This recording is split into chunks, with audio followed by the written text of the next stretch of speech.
इस दुनिया में कई ऐसे रेलवे स्टेशन हैं जिन्हें भूतिया कहा जाता है, लेकिन कुछ रेलवे स्टेशन ऐसे हैं जिन्हें बड़ा अजीब माना जाता है, क्योंकि वहां पर होने वाली घटनाओं को ना सिर्फ भूतिया कहा जा सकता है बल्कि अजीबोगरीब माना जा सकता है। वैसे भारत में भी कई ऐसे रेलवे स्टेशन हैं जिन्हें भूतिया श्रेणी में डाला जा सकता है। कई लोग हैं जो अपनी आपबीती बताते हैं कि वहां पर हमारे साथ ऐसा कुछ हुआ। ऐसे ही एक रेलवे स्टेशन का नाम है नैनी जंक्शन। वैसे आम तौर पर दिन के वक्त हो या रात के वक्त यहाँ भीड़ रहती ही है और ज़्यादातर लोग यहाँ आते जाते रहते हैं और कहते हैं अरे सिर्फ अफवाहें हैं, ऐसा कुछ नहीं होता यहाँ पर। लेकिन कभी कभी कुछ लोगों के साथ यहाँ पर कुछ ऐसी घटनाएं होती हैं जिन्हें सिर्फ भूतिया नहीं कहा जा सकता, बल्कि वो घटनाएं बड़ी अजीबोगरीब होती हैं। ऐसी ही एक घटना घटी थी राम मनोहर जी के साथ। अब राम मनोहर जी जो कि झारखंड के एक गांव के रहने वाले हैं और उस समय वो नौकरी की तलाश कर रहे थे। झारखंड के एक शहर में पहले उन्हें नौकरी मिली थी। उन्हें वो नौकरी ज़्यादा पसंद नहीं आई क्योंकि वहाँ तनख्वाह बड़ी कम मिल रही थी और जहाँ उन्हें रहने की जगह दी गई थी वो वहाँ से काफ़ी दूर थी। आने जाने में इतना खर्च होता था, वो सोचने लगे अरे इतनी मेहनत करते हैं सिर्फ आने जाने का खर्च निकालने के लिए और आने जाने के लिए ही काम कर रहे हैं भाई, बचता कुछ नहीं। तो वो गांव में वापस आ गए। फिर उनके कुछ दोस्त थे गांव वाले, आसपास के गांव में रहने वाले, जो कि अलग अलग जगह गए थे। कोई बिहार में था, कोई उत्तर प्रदेश में, कोई हरियाणा में, कोई पंजाब में। जहां काम है तो जो काम मिल रहा है वो काम करने के लिए चले गए। तो उनके कुछ दोस्त थे जो प्रयागराज में काम कर रहे थे, प्रयागराज नैनी में। तो एक दोस्त जो लगभग 3 महीने से प्रयागराज के पास यानी प्रयागराज जिले में ही पड़ने वाले नैनी, जो प्रयागराज का लगभग हिस्सा ही आप कह सकते हैं, वहाँ काम कर रहा था। वो गांव में वापस आया था और कहने लगा था कि काम बड़ा है वहाँ पर। वो नैनी में एक जगह है डंडी, वहाँ पर काम कर रहा था। और जब उसने राम मनोहर जी से बात की तो राम मनोहर जी कहने लगे अरे भाई मुझे भी काम दिलवा दे। उसने कहा भाई आजा, बड़ा काम है। अरे बड़ा काम है, इस समय शुरू में तुझे कुछ मजदूरी करनी होगी, उससे घर का गुजारा चल जाएगा, लेकिन मजदूरी में भी पैसे काफ़ी बचेंगे, वहाँ काम बहुत है। और उसके बाद जान पहचान बढ़ाना और काम मिल जाएगा। मैंने भी 1.5 महीना मजदूरी की, फिर एक फैक्ट्री में काम मिल गया। इस समय वहाँ जगह नहीं है, तो तब तक मजदूरी कर लेना, जैसे जगह बनेगी तुझे वहाँ लगवा दूंगा, ठीक है। तो राम मनोहर जी ने कहा बिल्कुल ठीक है भाई, साथ में चलता हूँ। उसने कहा भाई साथ में नहीं, देख मुझे सीधा नैनी में नहीं जाना, मुझे किसी रिश्तेदार के पास जाना है, फिर वहाँ से निकलूँगा नैनी की तरफ। तू लगभग 15 दिन बाद आ जाना। लिख कर दे दिया एड्रेस, भाई यहाँ रहता हूँ, सीधा पहुँच जाना। और देख कुछ दिनों के रहने का इंतज़ाम मैं वैसे भी करवा दूंगा। तो जो राम मनोहर जी थे बड़े खुश, भाई सीधा पहुँच जाऊँगा, देख मैं 15 दिन के अंदर अंदर आ जाऊँगा। उसने कहा आजा भाई, जगह है, किसी भी तरह इंतज़ाम करूँगा, और बचपन का दोस्त है, ये मत सोचना वहाँ जाकर बदल जाऊँगा, काम का इंतज़ाम करवा दूंगा, बस तू पहुँच जाना डंडी में। एड्रेस याद रखना भाई, 3-4 जगह लिख लेना, ऐसा ना हो कि गुम हो जाए भाई, भूल गया, पता नहीं लगा। तो एड्रेस अच्छे से समझाया था, बड़े से कागज़ पर, यहाँ से ये करना वो करना, ऐसे समझ में ना आए तो किसी को ये पूछ लेना कि ये मंदिर के पास वाला रास्ता ये वो, तो अच्छे से लिख कर दिया। और 15 दिन बाद राम मनोहर जी ने तैयारी कर ली कि ठीक है पहुँच जाऊँगा ट्रेन से मैं सीधा नैनी। तो पहले उन्होंने पूछा भाई प्रयागराज जाना होगा? नहीं, नैनी भी उतर सकते हैं, नैनी जंक्शन। ज़्यादा जाना ही नहीं था, ना दोस्त ने ना राम मनोहर जी ने। वैसे भी साधारण जंक्शन है, साधारण रेलवे स्टेशन है, ज़्यादातर लोग कहते हैं यहाँ कुछ नहीं होता, लेकिन जो 1% लोग हैं जो कभी कभी ऐसी किसी घटना का सामना करते हैं, कभी कभी। तो राम मनोहर जी जिन्होंने शाम के वक्त ट्रेन पकड़ी और सीधा पहुँच गए नैनी जंक्शन, उतरे। बारिश इतनी तेज़ हो रही थी, इतनी तेज़ हो रही थी, ऐसा लग रहा था पूरी रात बारिश रुकने वाली नहीं। अब रात का वक्त हो गया था, 1 घंटा इंतज़ार किया बारिश रुक जाए फिर मैं सीधा पहुंच जाऊंगा वहाँ, लेकिन भाई बारिश रुकने का नाम नहीं ले रही। तो राम मनोहर जी को लगा कि ऐसा करता हूँ, झोला जिसमें कपड़े डाले हैं, ज़्यादा सामान वो लेकर नहीं आए थे, थोड़ा खाने का सामान था, थोड़े कपड़े थे, बाकी जो मजदूरी का काम करना पड़ता, मिस्त्री का काम करते, वो थोड़ा सा सामान रखा हुआ था कि सीधा काम करना कल से परसों से शुरू कर दूंगा मैं। तो झोले को लिफाफे में डाल लिया कि कपड़े भीग जाएं कोई बात नहीं, भाई सामान नहीं भीगना चाहिए। अब बारिश है, क्या करूं, निकलते हैं बाहर। डंडी की तरफ जाने के लिए ऑटो मिल जाएगा, ऑटो में बैठूंगा, पहुंचा देगा वहां पर। तो जैसे ही नैनी जंक्शन से बाहर निकले, भाई बाहर निकल कर देखा बारिश इतनी ज़्यादा। अब लोग थोड़े कम ही थे नैनी जंक्शन में, फिर भी कुछ लोग थे, बाहर तो कम ही। डंडी की तरफ जाने के लिए ऑटो पकड़ना था लेकिन दिख नहीं रहा। फिर अचानक बारिश रुकी और ये कुछ झोले में ढूंढ रहे थे। एक कोई टीन लगी होगी, बाहर निकल आए थे, टीन के नीचे खड़े थे। भाई कुछ देख रहे, बारिश रुक गई, आवाज़ बंद, पूरी तरह से आवाज़ बंद। देखा मुंह उठाकर उन्होंने, ये धुंध कैसे गिरने लगी है। धुंध गिरने लगी थी। अब बारिश रुक गई भाई, धुंध इतनी ज़्यादा कुछ नज़र नहीं आ रहा। जो स्ट्रीट लाइट थी पुरानी सी, थोड़ी थोड़ी रोशनी पड़ रही नीचे तो दिख रहा। तो जो राम मनोहर जी थे उन्होंने सोचा भाई बारिश रुकी है, निकलो यहाँ से, इससे पहले कि बारिश दोबारा शुरू हो जाए। अरे धुंध बहुत ज़्यादा हो गई है। लगता है यहाँ प्रयागराज में ऐसा ही होता है, अलग अलग इलाकों का अलग अलग मौसम। इस तरफ उत्तर प्रदेश में वो कभी आए ही नहीं थे, दोस्त ने बुलाया था तो आए थे। तो थोड़ा आगे बढ़े, ऑटो देखने लगे, भाई ये कैसी सड़क है। उन्हें लगा था ये वाली सड़क तो पक्की होगी, वो कच्ची पुरानी सी सड़क, बीच में कई जगह ईंटें लगाई गई। भाई साहब ये प्रयागराज को हुआ गया है, ये नैनी शहर है या गांव है, सोच रहे। फिर उन्होंने एक तरफ बैठे कुछ लोगों को देखा तो राम मनोहर जी को लगा भाई ये बस स्टॉप होगा, पक्का ऑटो यहाँ रुकते होंगे। ये सभी ऑटो का ही इंतजार कर रहे हैं, साफ देखने में लग रहा है। और देखने में उन्हें लगा कि यार मजदूर लगते हैं, कपड़े भी गंदे हैं, निशान भी लगे हुए हैं, बैठे भी 15-20 लोग हैं। ऐसे बैठे हैं जैसे बड़े थके हैं, पसीने से तरबतर हो, मजदूरी करके आए हूं। मैं भी मजदूरी ही करूंगा, साथ में बैठता हूं, ऑटो आएगा इनसे थोड़ा पूछ ही लूंगा। इसके बाद जो राम मनोहर जी थे ऐसे झोला लेकर उनके करीब पहुंच गए। तो सब ने थोड़ा देखा कि कौन आकर हमारे साथ खड़ा हो गया है। सब थोड़ा निराश लग रहे थे, सामान नहीं था उनके पास, ऐसे ही फटे पुराने से कपड़े पहने हुए। सबने लगभग एक जैसे कुर्ता पायजामा कुछ ऐसे कपड़े पहने थे, लेकिन गंदे बहुत थे। तो राम मनोहर जी पहले तो सोच रहे ऑटो आएगा, भाई 15 मिनट ऑटो नहीं आया। धुंध ऐसी दूर तक कुछ दिख नहीं रहा, इधर जाना है या इधर जाना है। वैसे उन्हें बताया था दोस्त ने कि डंडी की तरफ जाने के लिए ऑटो मिल जाएगा, भाई बस मिल जाएगी, ऑटो मिल जाएगा, टैक्सी मिल जाएगी, सब कुछ मिलेगा, चल कर जा सकते हो, देख लेना, ज़्यादा चलने की आदत हो चल लेना। तो उन्होंने सोचा क्या ही चलना, थक जाऊंगा, बारिश शुरू हो जाएगी, मुसीबत में पड़ जाऊंगा, रात का वक्त है, आधी रात थोड़े ना पहुंचूंगा।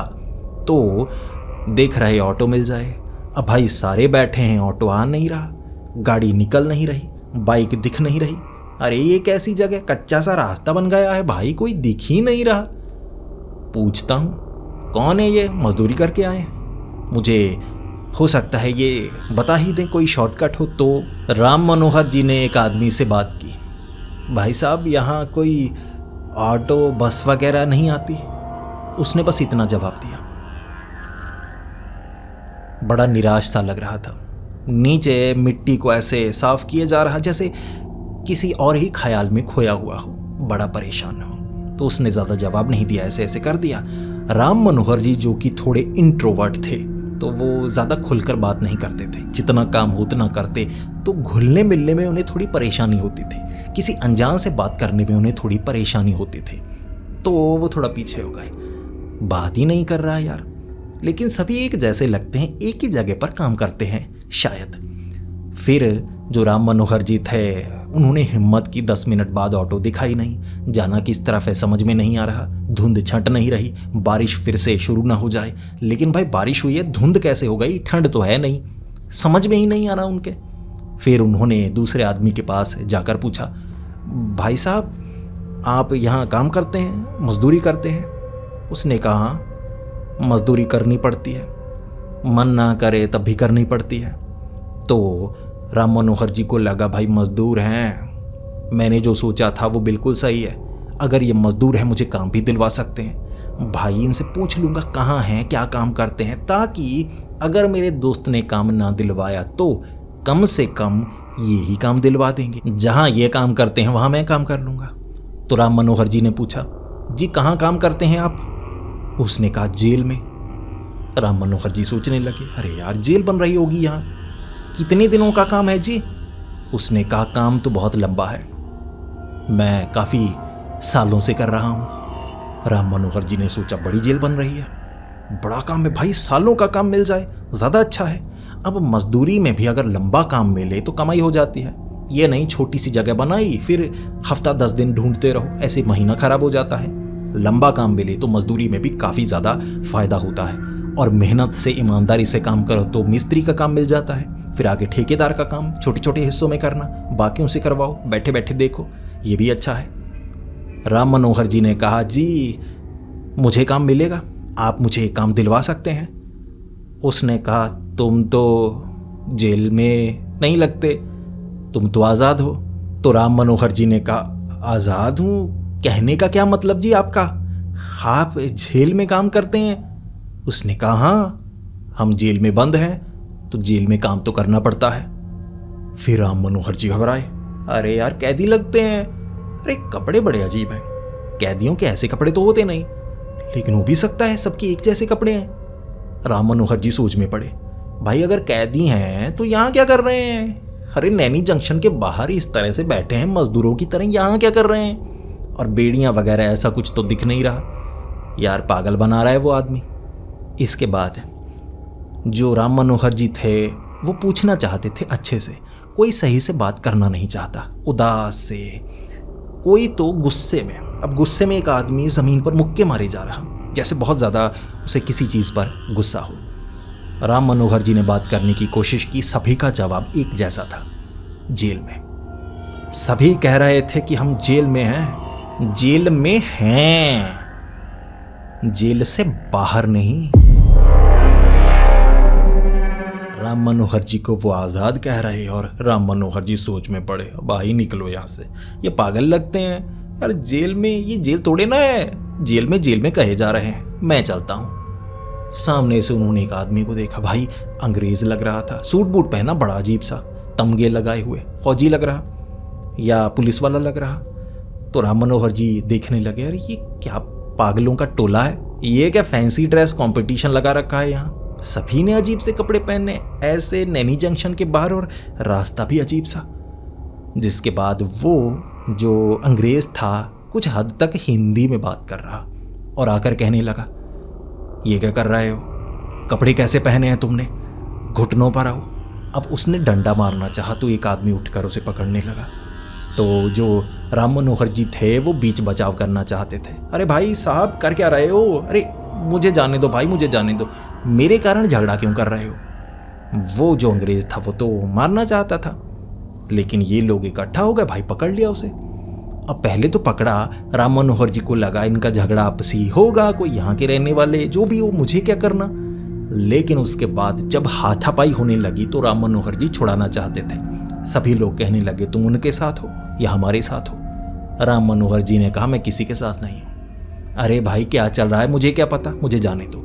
लेकिन हाथापाई जब इस हद तक पहुंच गई कि ये तो काटने लगे, वो जो अंग्रेज था वो तो चीख रहा, ये काट रहे, एक ने ऐसे चबाकर उंगलियां अलग कर दी, वो अंग्रेज चीख रहा और सब उसे मुक्के मार रहे, भाई जमीन पर लिटा दिया। पता नहीं किस जन्म का गुस्सा था जो वो निकाल रहे, पीटने लगे, भाई चेहरे पर खून, शरीर पर खून। और उस समय राम मनोहर जी को लगा, अरे पचड़े में पड़ गया भाई, पचड़े में पड़ गया, निकलो, अगर पुलिस आ गई ना मुझे भी वो पागल समझेगी, इनके साथ पकड़ लेगी, ये तो जेल जाएंगे, जो हालत की है उसकी, ये तो जेल जाएंगे। और कोई विदेशी होगा, अब उसके साथ ये मिले हुए हैं, खून खराबा कर दिया। लेकिन वो ज़मीन पर पड़ा हुआ जो अंग्रेज़ था ना, वो घुटनों पर आ गया, वो माफ़ी मांग रहा।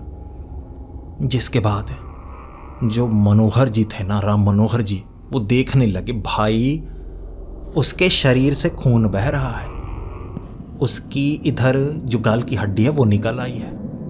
फिर वो मुस्कुरा रहा और जो बाकी थे उसे नोचने में लग गए। और उस समय सबके हालात बदलने लगे, साधारण तो कोई नहीं लग रहा था। पहले तो मजदूर से, लेकिन अब खून से सने भाई। चेहरे आंखें जैसे काले काले से होने लगे। सड़ी हुई लाशें होती हैं ना, सड़ी हुई लाशें लग रहे थे वो। और वो जो अंग्रेज था वो भी ऐसे। भूत प्रेतों का टोला था ये, भूत प्रेतों का टोला। और राम मनोहर जी उस समय समझ गए, ये धुंध, ये रास्ता, ये सब कुछ, ये जगह भूतिया है भाई। मुझे किसी ने बताया ही नहीं। अगर बता दिया होता मैं पहले ही भाग लेता। लेकिन ये क्या, राम मनोहर जी इतना ज़्यादा घबरा चुके, इतना ज़्यादा घबरा चुके कि वो कदम पीछे हटाने लगे। सब इकट्ठा हो गए, सब के सब। उन्होंने वो जो अंग्रेज़ था उसे तो वो नोच ही रहे थे, लेकिन बाकी पीछा करने लगे राम मनोहर जी का। राम मनोहर जी को लगा मेरे साथ भी वैसा करेंगे, जैसा उस अंग्रेज़ के साथ हो रहा वैसा मेरे साथ होगा। ये भूत प्रेत जो भी हैं, इन्होंने उस आदमी को, जो राम मनोहर जी थे वो सोच रहे वो आदमी शायद भूत नहीं है, इन्होंने मार मार कर उसका भूत बना दिया है। खून शरीर से बह रहा है तो ऐसा उसके साथ कर रहे हैं, वो तड़प रहा है, मेरे साथ वैसा करेंगे, भागो। राम मनोहर जी भागे, वो पीछे पीछे। भाई राम मनोहर जी, वो धुंध थी, बारिश नहीं हो रही, हालात देखिए। ऐसे निकले धुंध से, ऐसे सीधा बारिश में, सीधा बारिश में। साइड में गाड़ी खड़ी थी, गाड़ी से सर टकराया उनका। भाई ये कैसी जगह, सड़क थी, गाड़ियां थी, बाइक थी, बारिश के कारण कम थे लेकिन थे, गाड़ी से टकराए। ये क्या, अभी तो पीछे धुंध थी।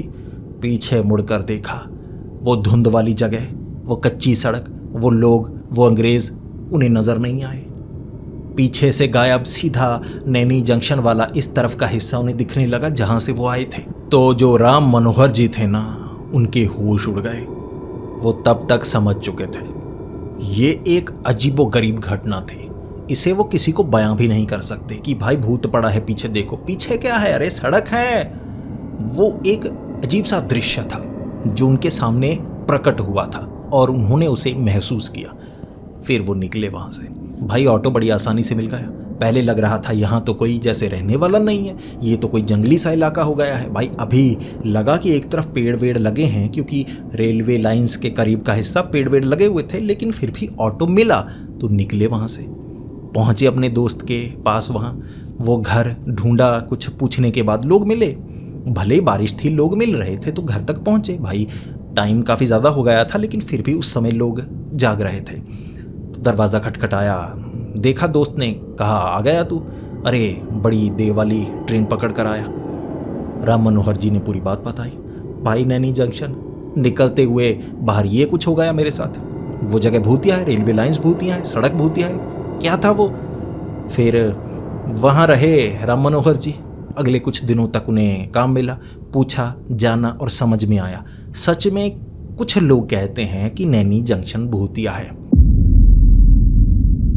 पुराने ज़माने में जो जेल रोड है, आगे जेल हुआ करती थी, तो वहाँ अंग्रेज़ शासन में जो भारतीय थे जिन्हें कैदी बनाकर रखा था, तो उन्हें बहुत ज़्यादा तकलीफ़ें दी जाती थी। तो कई भारतीयों की मौत वहाँ पर हुई थी और झगड़े भी काफ़ी ज़्यादा हुआ करते थे, क्योंकि अंग्रेज़ जो कि हम भारतीयों को काफ़ी छोटा समझा करते थे, तो झगड़े आपसी हुआ करते थे और फिर सज़ा जो भारतीय थे उन्हें दी जाती थी। तो काफ़ी जो देशभक्त थे, देश की आज़ादी चाहते थे, उन्हें वहाँ पर तकलीफ़ें देकर मारा गया था। और उनकी आत्मा कहते हैं वहाँ अब भी भटकती है, लेकिन 99% जो लोग हैं इसे महसूस नहीं करते। और कई बार कुछ लोग होते हैं जिन्हें ऐसा कुछ एहसास हो जाता है। इसे आप अंधविश्वास भी कह सकते हैं या किसी के साथ घटी एक घटना भी मान सकते हैं, ये आपके ऊपर है। ऐसा ही राम मनोहर जी के साथ हुआ था और वो समझ गए थे वो एक ऐसी घटना थी जो शायद उनकी ज़िंदगी में दोबारा ना घटे। और नैनी जंक्शन का इस्तेमाल उसके बाद उन्होंने किया। वो धुंध नज़र नहीं आई, वो लोग नज़र नहीं आए, वो डरे रात के वक्त भी गए, लेकिन दोबारा ऐसा कुछ उन्हें देखने को नहीं मिला। लेकिन उस रात क्या हुआ था, कैसे हुआ था, वो आज तक समझने की कोशिश कर रहे हैं। और वो वहीं पर काम कर रहे हैं, किसी फैक्ट्री में उन्हें बाद में काम मिल गया था और उनकी ज़िंदगी बिल्कुल साधारण चलने लगी। लेकिन आज तक वो घटना उनकी ज़िंदगी की सबसे डरावनी घटना बनी हुई है। तो दोस्तों, अब आप बताइए आपको ये कहानी कैसी लगी। कहानी अच्छी लगी तो वीडियो को लाइक कीजिए, बहुत ज़्यादा अच्छी लगी तो दोस्तों के साथ शेयर कीजिए। आपके पास कोई ऐसी कहानी है तो मैंने नीचे ईमेल आईडी और इंस्टाग्राम आईडी दी है, आप वहां पर अपनी कहानी शेयर कर सकते हैं। तो ऐसी ही कहानियां सुनने के लिए हमारे इस चैनल को सब्सक्राइब कर लें। तो मिलते हैं अगली वीडियो में, तब तक के लिए डरते रहें।